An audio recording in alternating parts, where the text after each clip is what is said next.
to this week's Fireside Chat with Jesse. I am joined today by Cole Farmer. I guess I can just call you Fractional CFO, Fractional Controller to the equipment Sure. finance industry. That sounds good to me. It's great to have you on here, Cole. You know, Great to be here. enjoyed meeting you. I want to say probably about a handful of years ago at a conference, and looking forward to hearing your story today, man. Awesome. Yeah, me too. Appreciate you having me on and excited to dive into it. Perfect. So, Cole, for the people who haven't met you yet, do you mind just kind of introducing yourself and your career to date in equipment finance? Sure. Yeah, like you said, name is Cole Farmer. Got made fun of a little bit with a last name like Farmer growing up, but I made it out okay. I am from Huntington Beach, California, so out on the West Coast. Born and raised here. Never really thought about moving away, but you look outside and it's 75 and sunny every day, so it's hard to get out of Yeah. this place a little bit. We'll see. It stops when you hit a gas station, and then you're just like, I need to get out of here. And then you Yes, go home, that's look out the true. window, and you forget. Yeah, very true. Finding something under I was driving around today and just everything's in the fives and sixes, and yeah, you get a thought and you get the tag, you see the pay stub at the end of the day, and yeah, you start thinking about it. But Yeah. there's a lot of pros out here. I'll say that. Live half mile from the beach, a lot of good happening out here. Fair. So yeah, I'm born and raised. Went to school at Long Beach State, so didn't have to go too far. Took the standard accounting route. Joined the accounting society. Went into taxes, and they basically, accounting. They kind of bucket you. They ask you, hey, do you want to do tax or audit? And I didn't really know, what I wanted to do. So, and my GPA wasn't good enough to go to any of the big four. So I went to a mid-sized firm out here, chose the tax route. And I think I interned there for a couple of years and then was full-time for 4 or 5. And then in there started, so just, again, standard accounting, started the CPA process. I think I had passed 2 tests while I was there. And then my roommate actually started working for a company called Blue Street Capital, again, out here in Huntington Beach. Independent, tech-focused vendor finance company out here. And I actually remember when he was at another company too. I think they've gone through a few name changes. It was one of the standard, we'll say, shady companies out here on the West Coast. And then, but he wanted to get out of it. I don't know what you're talking about. Maybe questionable finance organization. Sure. I like that phrasing a little bit better. Yes. But that was one of the main reasons why he wanted to get out, and found Blue Street.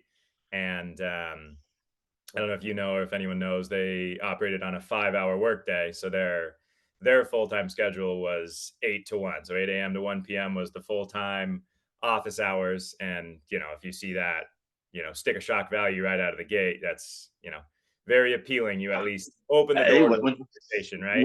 When Rhodes told me about that, and I'm like, yeah, excuse me, it makes sense because the world revolves around East Coast time anyways. So right. I get it. Yeah. It should be like, it should be 6 to 11. Yeah. I lobbied for an earlier time, if we can get out before noon, right? You think 5 hours and like, oh, you're making the best of it. And then you start to kind of take it for granted. Like, hey, what if we did this? Work a little, shift it around a little bit. Why not? Yeah.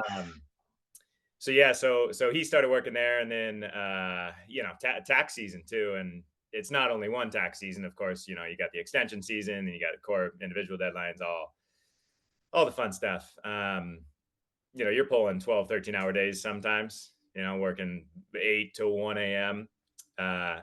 And as that clock gets closer to tax season, pretty much every year, like, everybody starts thinking like, well, do I want to go through this again? Do I want to put myself through these long hours and stressful times, and clients calling you and not sending all the information that you need.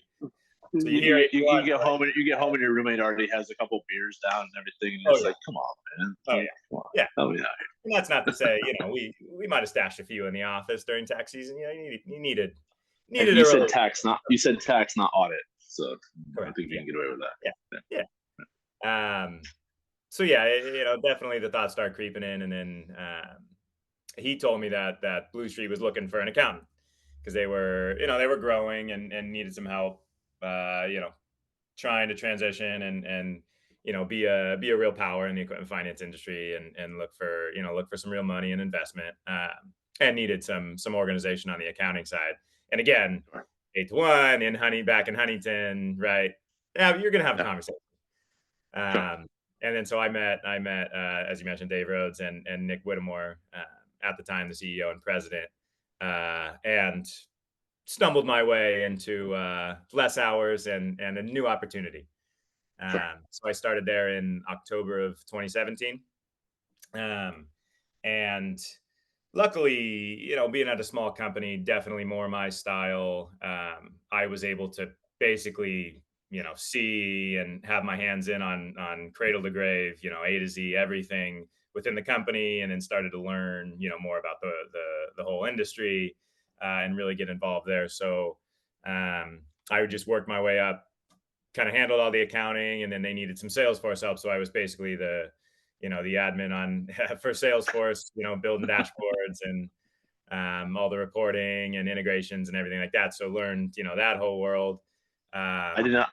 I must have forgotten that when you and I have been talking, but now there might be some more stuff for you. So anyhow, yep, go on. yep, Back, yeah. back, I back know, to know my back. way around some Salesforce. Good skill to have. And then did everything, pretty much everything operationally. I did all our credit submissions for about a year and a half. Did a couple doc packages. That's not my strong suit, but did a couple, and then eventually worked my way up to I was the CFO for a couple years, um, and basically handled all the finance, all the accounting, and then with that was pretty much everything operationally as well: doc, funding, credit, HR. Um, and again, was fortunate enough to be able to do every step of the way, and that really helped, my kind of full scope of knowledge and understanding of at least Sure. the world of Blue Street Capital. And that also allowed me. I was on the ETAC committee at the ELFA and was the liaison to the small ticket business steering committee, and that being involved in that really accelerated kind of more of the general knowledge about how other companies operate, because you can definitely get kind of consumed in your world, even with a 5-hour workday. It consumes you.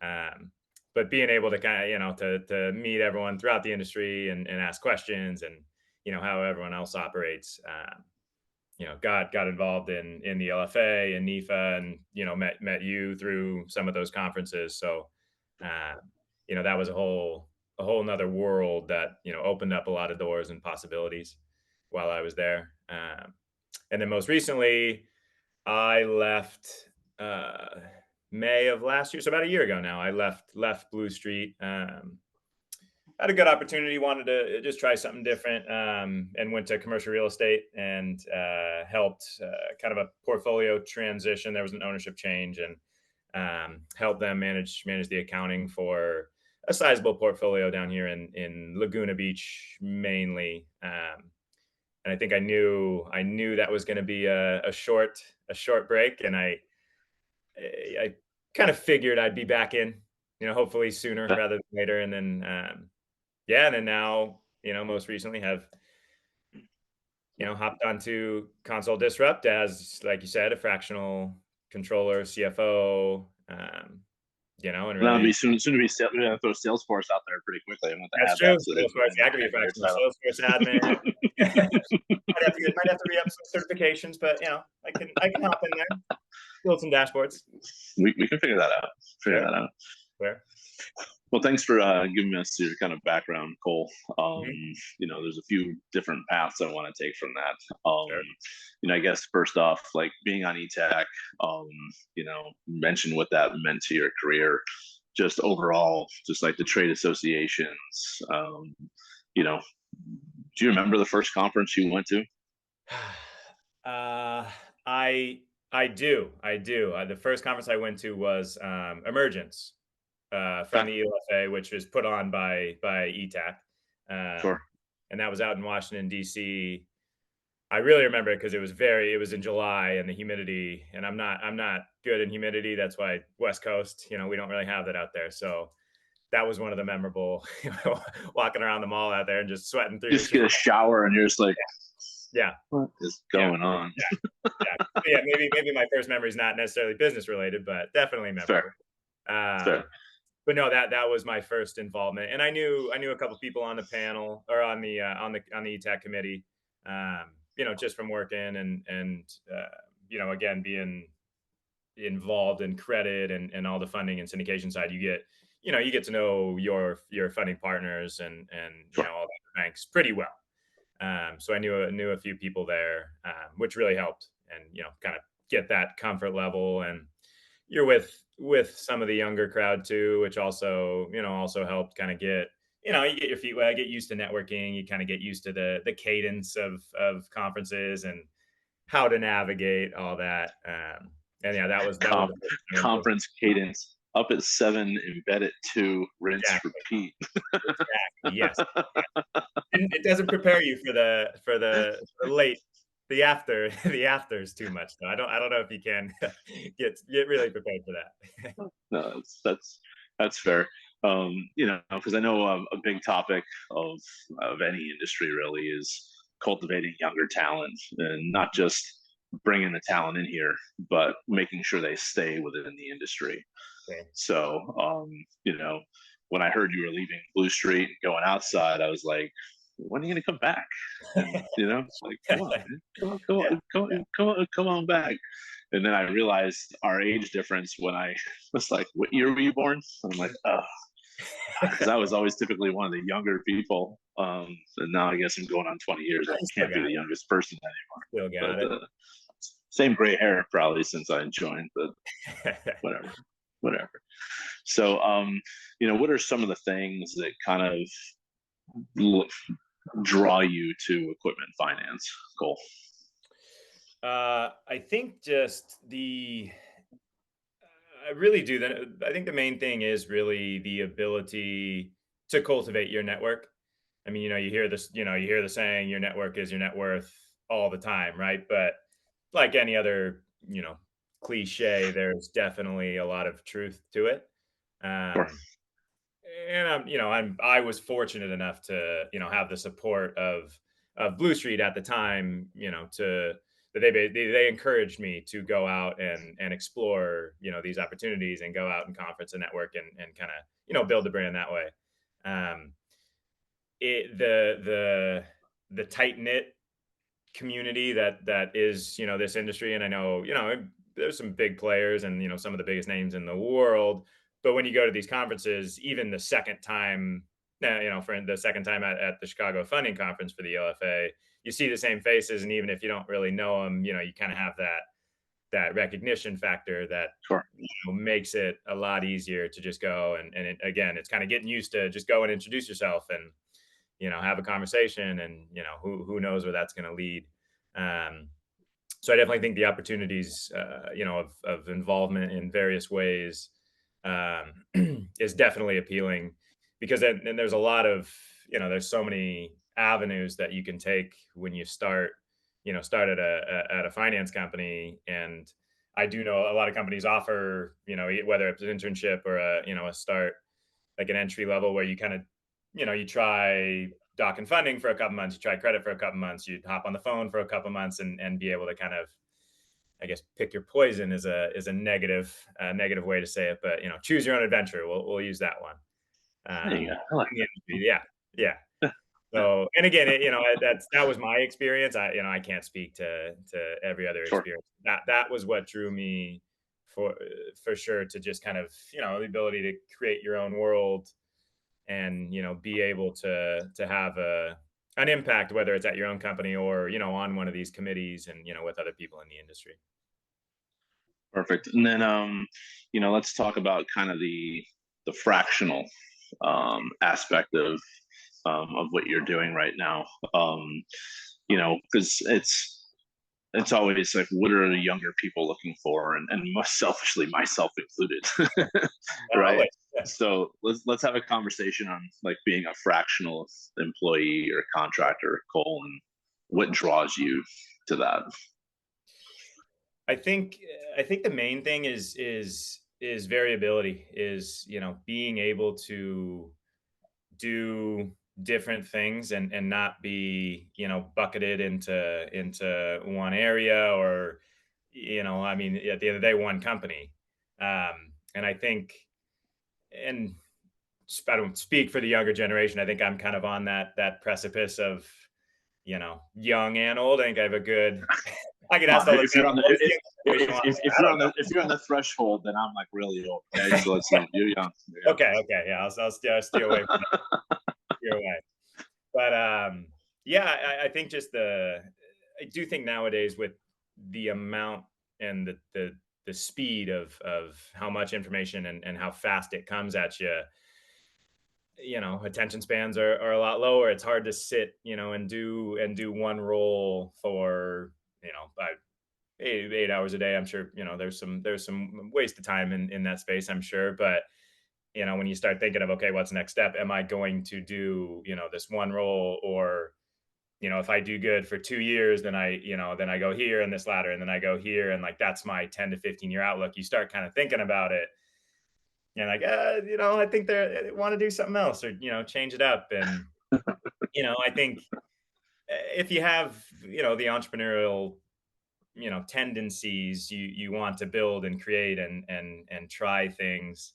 Um, so I think a lot of it's just, wanting to kind of, go into different places. And I like solving problems, and just kind of getting in and meeting people and helping out companies that, like, a lot of times you don't know what the problem is. You just know something can be done better. And that's a lot of, I always think, and I don't know what it is 99% of the time, but if I'm doing something, it's like, this can be done better. I know it can. I don't know what's wrong, but, let's Sure. figure out a way. And, just throw stuff at the wall, see what sticks. So that, having kind of the variability in the day to day, and, being able to, and I like learning. So, learning different companies and meeting different people, the ability to just to do that, and, kind of do multiple things, and help companies reach their goals. That's a huge appeal for the fractional work. Sure. One of the things that drew me to fractional is whether, I mean, I've been on the BD side for almost 20 years in this industry, and Mm, didn't matter what proverbial service I was selling. Um, Challenges were across the board, even though everything I was doing was not really completely different, but they were different. But mhm. the challenges between sales to execution, delivery, Sure, the same commonalities were across the board, sure. even if it didn't matter who you were selling to, whether if it was a small ticket, large ticket, even service providers.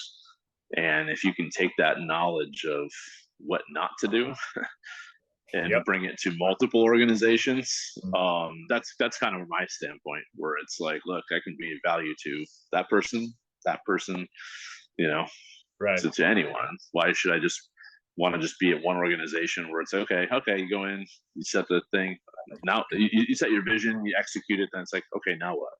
Like, Right. in 3 years I get to have this. Ooh. Yeah. Right.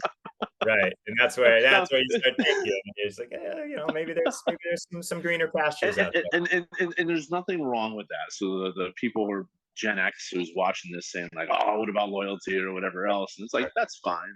But loyalty is a two-way street, in my opinion. Absolutely. And a lot of organizations, you're just a number, or maybe you don't see eye to eye with somebody who might be on a little higher level than you. Sure. And Happens all the time. then what do you do after that? Okay, I'm gone. Right. Seriously? Like, nah. Right. Right.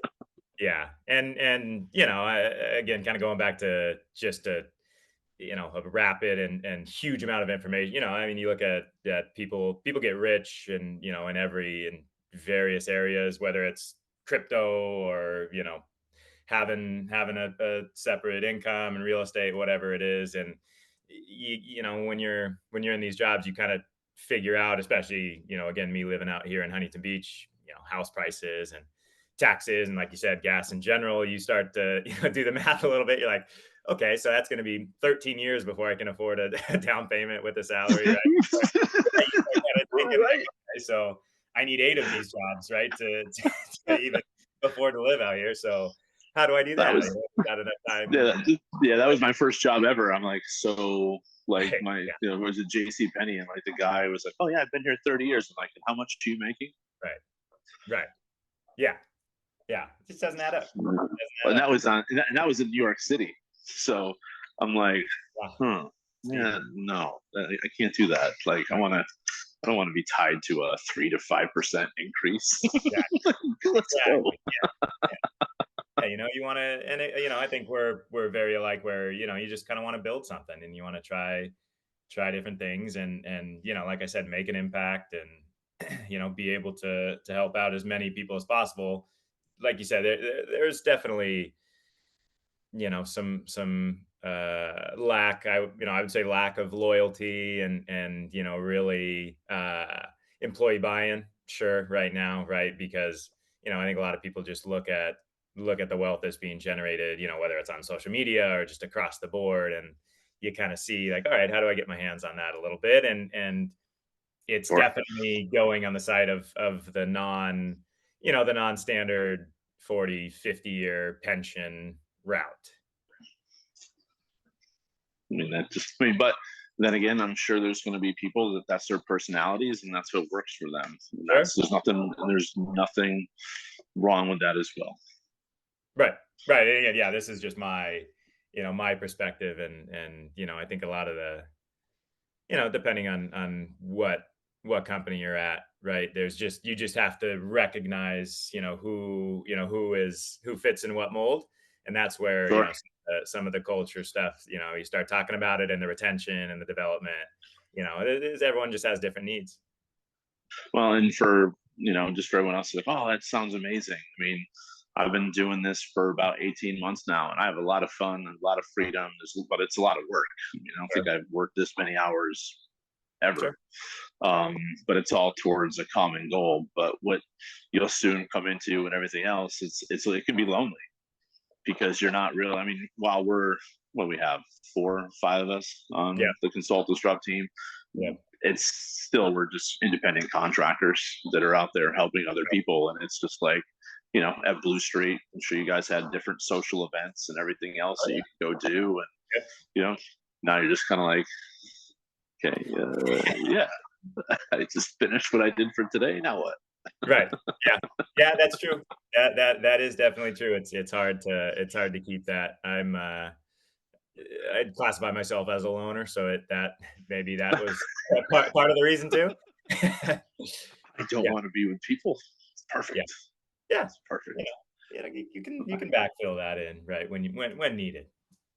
Sure, sure. I would never have guessed that based on your personality and trade show Cole, I guess, or conference Cole. Is that fair? Yeah, I like yeah, that better. I like yeah, that I can better. kind of chameleonize a little bit, and you know, there's definitely, I got to recharge the social battery. But if that's full, if that social battery is full, then I can, you know, I can do a conference with the best of them. So, another question I want to ask. So, being a fractional like CFO, um, or controller, kind of walk me through what that means to an organization. Because as companies grow, a lot of them don't even have. Maybe they'll have a controller, maybe they won't. Maybe they'll someone just doing the accounting Sure, as a sure. byproduct of one of the hats they wear. Mhm. So, from a deployment perspective, like how long would that take to get up to speed?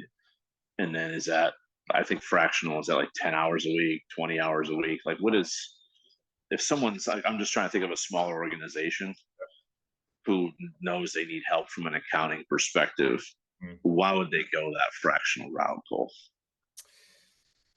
I mean, there's a lot of reasons why, you know, a fractional CFO controller would be appealing, and really across the board. I think small organizations, large organization, really any size organization.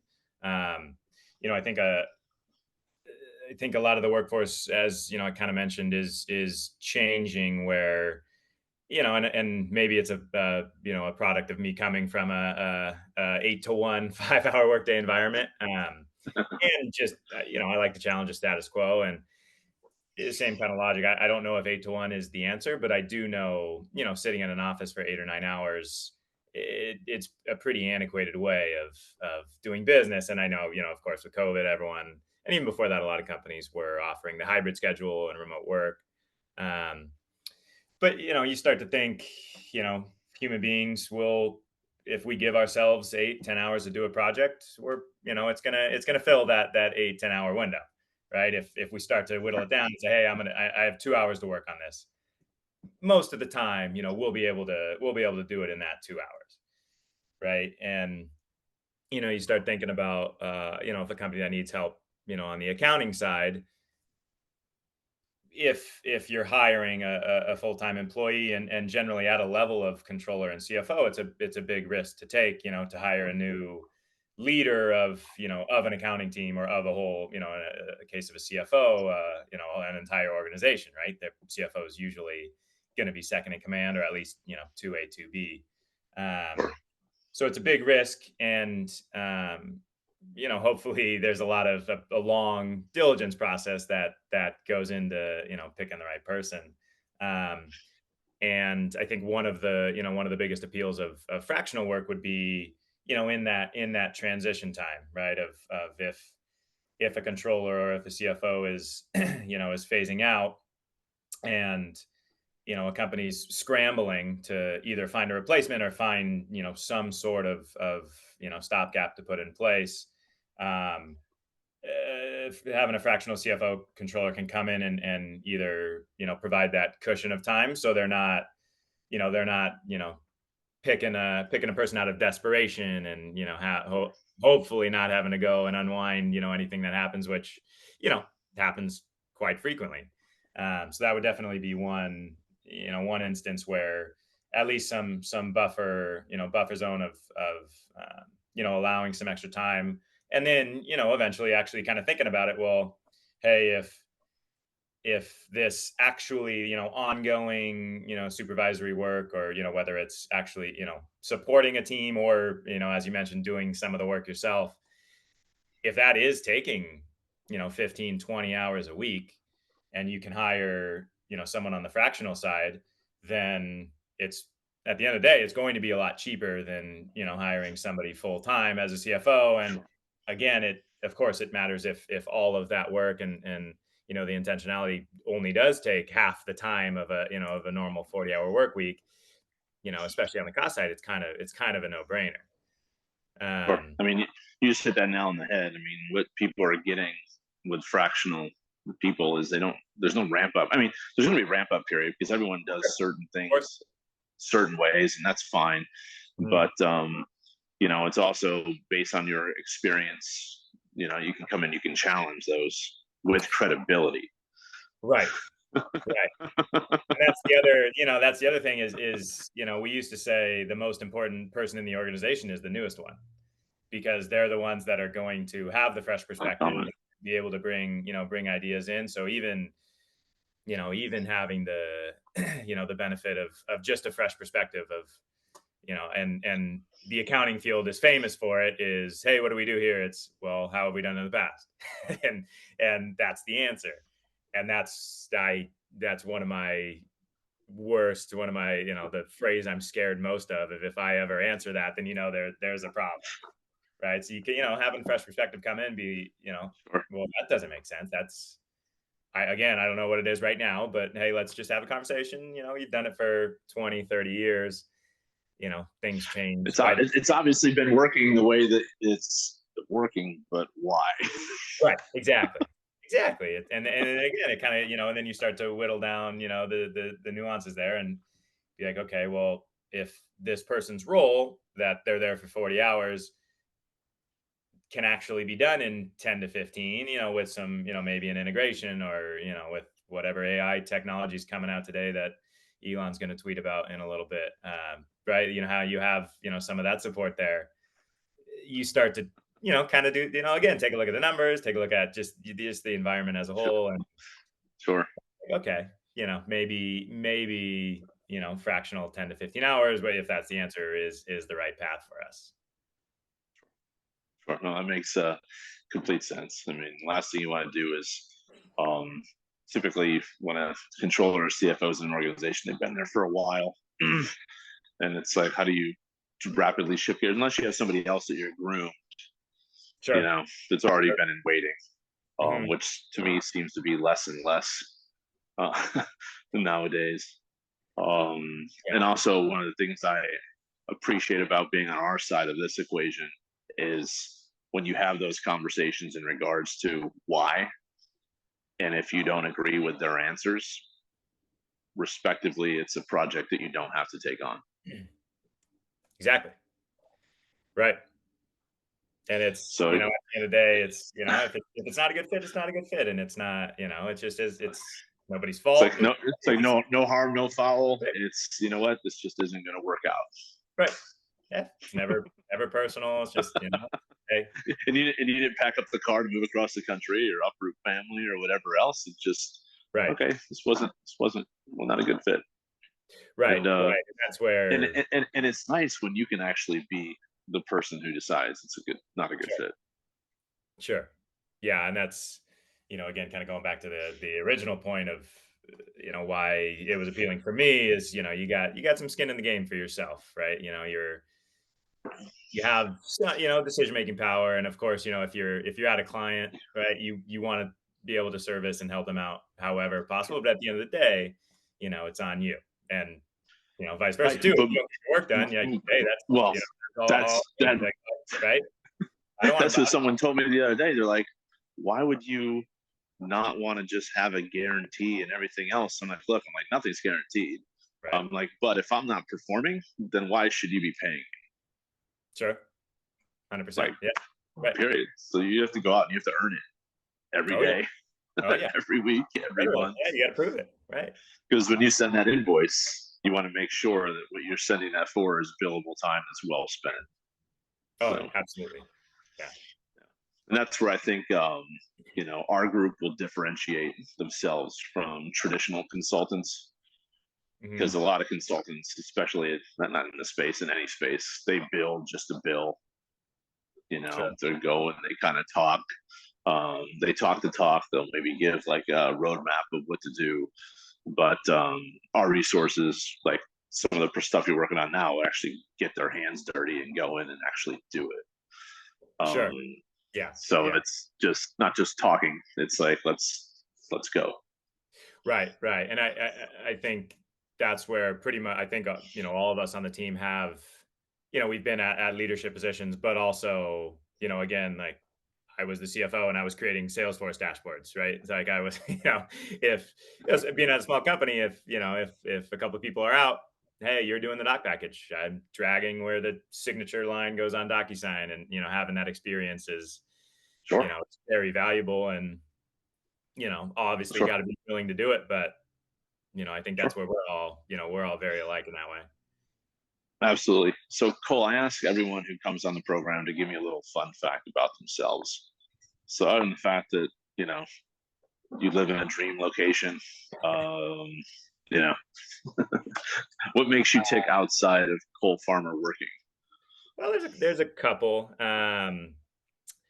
I would say, I mean, right now I'm a part owner of a CrossFit gym out here, and again, like you said, living in a dreamland. I rode my bike there this morning, and it was 3.5 minute bike ride to the gym. So, yeah, built a nice little bubble for myself out here.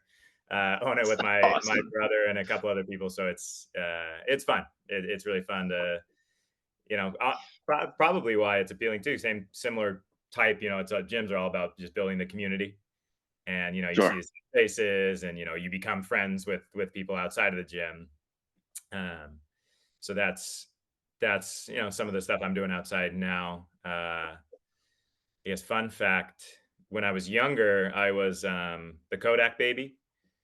So that I would say I don't really tell a lot of people that, but now it's going to be on the internet. So I don't know how it worked, but I think I was like 3. I guess I was a childhood star. We'll put it that way.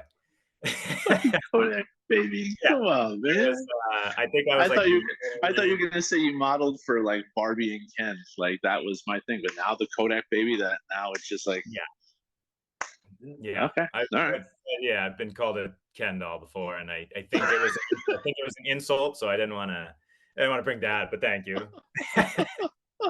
Uh, But no, no, now but you're the it's Kodak baby. That's awesome. yeah, yeah. I was, that now kind of funny. I think Life magazine, right? That was a magazine. Michael Jackson was on the cover, and I was on the back cover as the in my Kodak spread. So that's This is now there's sort of I a know it has to be Michael Jackson. I get it. I get it. Yeah, I understand. refrain. Refrain. Leave It's it a there. Leave softball. it It's a there. big softball you just threw up in the Yeah, air, man. yeah. Hey, art from artist, right? Enjoy the music. I didn't watch the documentary. I just I like the music. Hey, if, as long as you don't remember that photo shoot, it's fine, right? He wasn't. It was separate. It was separate. We weren't I there. know. I Although my brother's been to Neverland, so I remind him of that. Yeah, that's yeah. Moving on. So many places we could take this right Yeah. now. Anyhow, So the gym. we might have to get your brother on here and have ask him for his fun fact. Yes. Yeah. That'll be a little different conversation. Little different conversation. Yeah. Yeah. Oh, okay, all right. Sorry. Um, Oh no, no, it's yeah, it's a story. at the end of the day, Cole, why should someone want to do business with Cole Farmer? That's a good question. Um, Not well, maybe for the Kodak baby, I guess could be an answer. You know, we're gonna put that on your business card. I'm gonna put the Former, horse on the front side, yeah, the horse on the front, and you're gonna time magazine back in on the back. yeah. I think it was like 1994 Kodak baby. Yeah, we'll put that on there. Nice.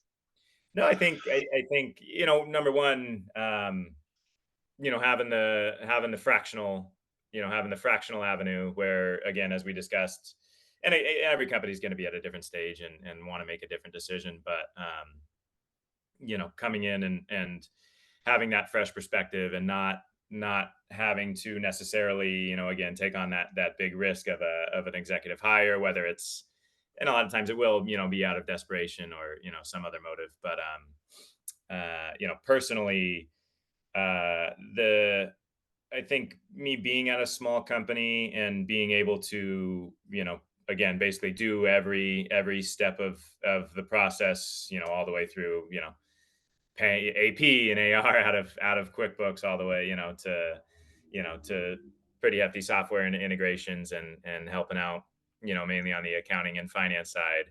Um, Having the overall scope of knowledge, but also the willingness and the experience of again, just kind of rolling up the sleeves and being able to do the daily grind. That's definitely I think a big plus, something that I bring to the table. And again, just kind of being able to challenge the status quo because you definitely get stuck in your ways and somebody coming in and sometimes it's not always comfortable, right? Because a lot of Sure. especially talking to a business owner and there's pride and egos in there, but yeah, being able to work in a collaborative fashion with the current team and understanding the different perspectives and how to navigate that, but also while bringing a fresh challenging perspective, would be a big plus to an organization. Sure. Absolutely. Well, Cole, it's been great speaking with you. Glad you're on board with us here. And Right. you know, by the time this airs, we'll have already been in Pennsylvania. But I look forward to seeing you, in a few days in Philadelphia, Yep. Me too. and excited for this new venture. It's going to be a lot of fun. Me too. I'm really looking forward to it. Yeah. All right, man. Well, appreciate your time, dude. We'll be talking soon. Thanks Take for having care. me on, Jesse. All right, bye. Bye.